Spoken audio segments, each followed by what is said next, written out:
అందరికీ నమస్కారం. నిన్న ఈరోజు పత్రికల్లో కానీ కొన్ని మీడియా ఛానల్స్లో కానీ వచ్చినటువంటి వార్తల్ని నేను ఖండిస్తున్నాను. పూర్తిగా అవాస్తవమైనటువంటి వార్తలు రావటం జరిగింది. కొంత బాధ కలిగిస్తూ ఉన్నాయి.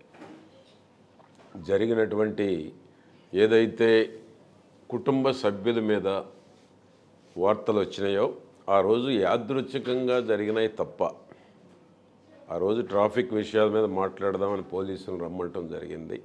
సిఐ కానీ ఎస్ఐలు కానీ పట్టణంలో కానీ ట్రాఫిక్ విషయాలు మాట్లాడదామని రమ్మంటే యాదృచ్ఛికంగా ఈ మండల పార్టీ ప్రెసిడెంట్లు కేక్ తీసుకొస్తే వాళ్ళు అక్కడ నిలబడటం యాదృచ్ఛికమే తప్ప అది కావాలని వాళ్ళు రావటమో లేకపోతే బహిరంగ ప్రదేశాల్లోనో కాదు.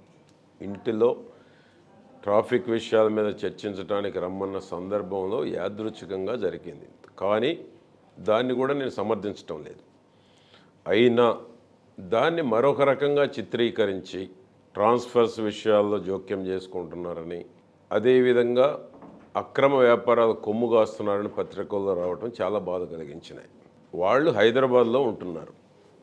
హైదరాబాదులో ఉంటున్నటువంటి వారి మీద ఈ విధంగా బురజల్లటం అనేటువంటిది వాస్తవాలు తెలుసుకోకుండా రాయటం కానీ మీడియాలో చూపించడం కానీ దాన్ని మళ్ళీ డిస్కషన్స్లో పెట్టి ప్రతిష్టను దెబ్బతీయటంలో కానీ చాలా బాధ కలుగుతూ ఉంది. ఎందుకంటే సందర్భం లేకుండా, వారి జోక్యం లేకుండా, ఎక్కడ కూడా వారి ఇంటర్ఫిరెన్స్ లేకుండా హైదరాబాదులో ఉండేటువంటి కుటుంబ సభ్యులపై ఈ విధంగా రావటం అనేటువంటి దాన్ని నేను తీవ్రంగా ఖండిస్తున్నాను. రెండు, ఎక్కడైనా ట్రాన్స్ఫర్స్లో కానీ వారు ఎక్కడైనా జోక్యం ఉంటే నిరూపించమని అంటున్నాను. నిరూపిస్తే ఎమ్మెల్యే పదవికే కాదు పార్టీకి కూడా రాజీనామా చేస్తాను. నా గుండా పార్టీకి నష్టం జరగడానికి వీల్లేదు, నా గుండా ఎమ్మెల్యేకి మచ్చబడటానికి కూడా వీల్లేదు. అంత స్పష్టంగా ఉన్నాను. రాజకీయాల్లో జీవితాలు త్యాగం చేశాం. త్యాగాలతో పాటు ఎన్నో రకాలుగా ఆర్థికంగా కూడా ఇబ్బందులు పడటం కూడా జరిగింది. గత 5 ఏళ్లలో వైసీపీ పార్టీ కానీ దానికి అనుబంధమైనటువంటి పత్రికలు ఛానల్స్ కానీ అనేక రకాలైనటువంటి అవాస్తవాలు ప్రచురించి కుటుంబ సభ్యుల్ని అప్రదిష్ట పాలు చేశారు. అనేక రకాలుగా తప్పుడు వార్తలు రాశారు, అనేక రకాలైనటువంటి అవాస్తవాలు రాశారు. అయినా కూడా 5 ఏళ్లలో నేను మంత్రిగా ఉన్నప్పుడు ఏ ఒక్కటి కూడా నిరూపించలేకుండా ఉన్నటువంటి జగన్మోహన్ రెడ్డి ప్రభుత్వం ఏ ఒక్కటి కూడా నిరూపించాలి 5 ఏళ్ళలో. చివరికి నా ఫోకస్ డైవర్ట్ చేయడానికి నా కుమారుణ్ణి అక్రమ కేసులో ఇరికించారు. కోర్టు చివాట్లు కూడా పెట్టింది. ఏ సంబంధము లేని షరతుని కస్టడీకి ఏ విధంగా ఇవ్వాలి, మీకు చట్టబద్ధత లేదు ఈ కేసుల్లో షరతుని ఇన్వాల్వ్ చేయటానికి, సంబంధం కూడా లేదు. అటువంటిది కోర్టులో చివాట్లు తింది గత ప్రభుత్వం.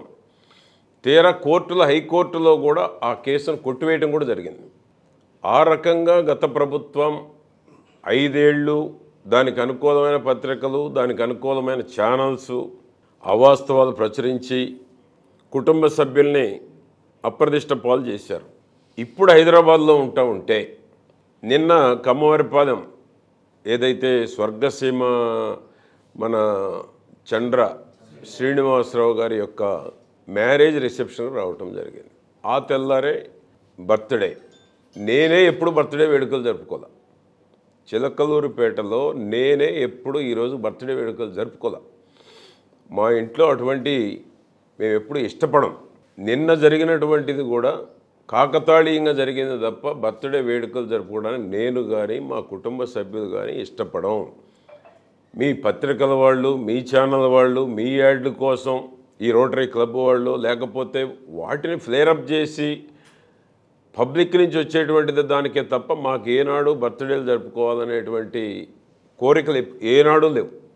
సాధారణంగా ఉండాలనేటువంటిదే నేను కానీ మా కుటుంబ సభ్యులు కానీ. అటువంటి ఇంట్లో జరిగినటువంటి దాన్ని నేను సమర్థించను. కానీ దాన్ని అంత పెద్ద ఇష్యూ చేసి దానికి మళ్ళా ట్రాన్స్ఫర్స్లో జోక్యం ఉంది, దీన్ని అక్రమ వ్యాపారాలు కొమ్ముగాయాల్సిన కర్మ నా రాజకీయ జీవితంలో ఉండదని నేను తెలియజేస్తున్నాను.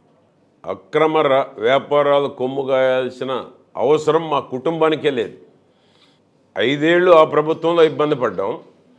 తెలుగుదేశం పార్టీలో 5 ఏళ్ళు అనేక ఇబ్బందులు పడ్డ వ్యక్తుల్లో మొదటి వ్యక్తిని నేను. కుమారుడు జైలుకు పోవచ్చు, పరిశ్రమల దగ్గర రోజు సమస్యలు సృష్టించవచ్చు, ఏ విధంగా పరిశ్రమల్ని మూసివేయాలనేటువంటి కుట్ర ఎన్ని రకాలుగా చేశారు, ఎన్ని దాడులు చేయించారు, ప్రతిరోజు ఏ రకంగా హింసించారు. తెలుగుదేశం పార్టీలో సఫరర్స్లో టాప్ 10లో ఉంటాను నేను.